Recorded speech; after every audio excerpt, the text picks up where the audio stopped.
Ja siellä kyydissään siis Puolenkosken veteraanitraktoreiden vetokisojen järjestäjän ydinporukkaa niin sanotusti. Siellä on Pohjois-Iitin Kirin edustusta, Puolenkosken maaseutunaisten puheenjohtaja Eija Nikkilä, kyläyhdistyksen nuori puheenjohtaja Eero Paronen ja maaseutuseuran Isko Kilkkilä ja Markku Mässelin omistama Vilpotar siis veti perässään näitä.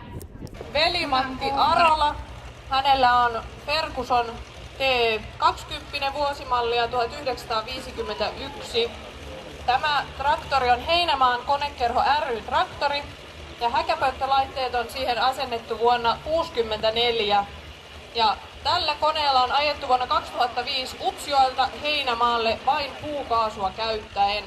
Ja tämä traktori on ollut esillä useissa eri näyttelyissä. Katsotaan kuinka se kärryä saa vedettyä.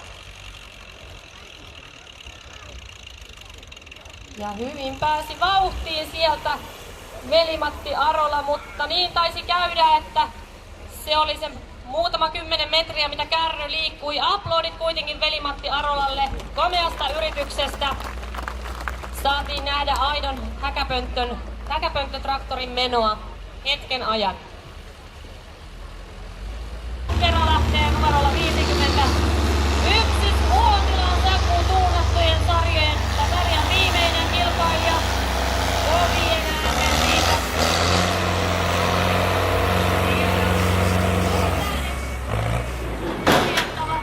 Aina sille kaakkiviivoille asti ja siellä tuhoa linahtavat. Meininkin kohillaan siellä ja kuuluu.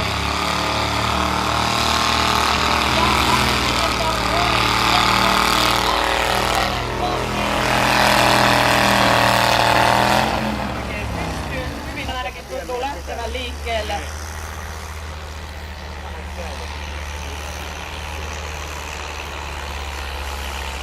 Ja hyvän näköisesti tulee sieltä.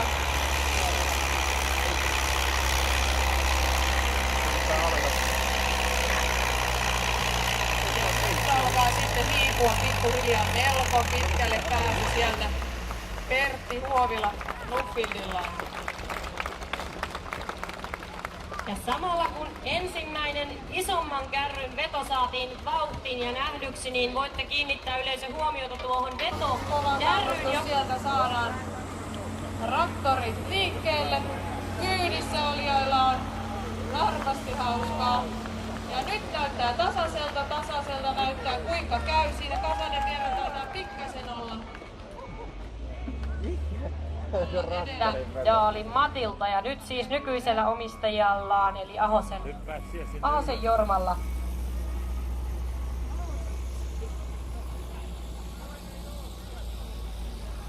Ja nyt vielä peräänkuuluttaisin Forkson kerhoa, jotka ovat ilmoittautuneet tähän haastekisaan.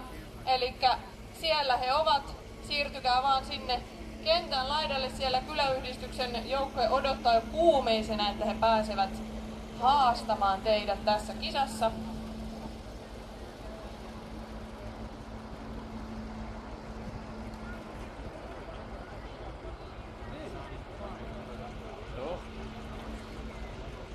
Ja itse asiassa kaikki muutkin haastekisaan ilmoittautuneet voivat mennä tuonne lähimaastoon, niin saadaan sitten jouhevasti myös haastekisat pyörimään sieltä, kun samalla sitten lähtee liikkeelle Ahosen Jorman nuffi sieltä.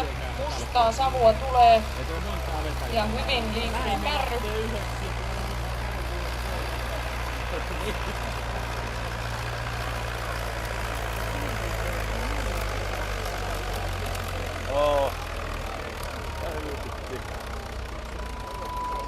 Yli puolen väliin sitä päästiin. Raimo Kastreen Nuffield 4/65 vuosimallia 69. Anjalan koskelta ostettu oma kone on alla. Ja sieltä pikkuhiljaa näyttää tuomari, että lähtölupa olisi tarjolla. Ja lippu menee alas näin ja sieltä pääsee Raimo liikkeelle. Ja tasaisen varmaa kyytiä näyttäisi olevan Raimon traktorin meno. Katsotaan viekö tämä veto kärryn aina sinne loppuun asti. Merkit on ainakin hyvät. Pikkusen näyttää painopiste tuossa vetokärryssä lipuan siihen eteen, joka aiheuttaa sen, että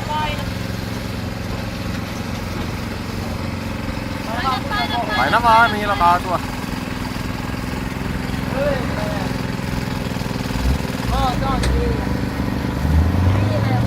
Matkomi B250 oli traktorin merkki ja 5-8 vuosimallin kone hänellä allaan. Siellä lähti tasaisen varmasti liikkeelle Janne. Katsotaan. Meno ainakin vaikuttaisi, että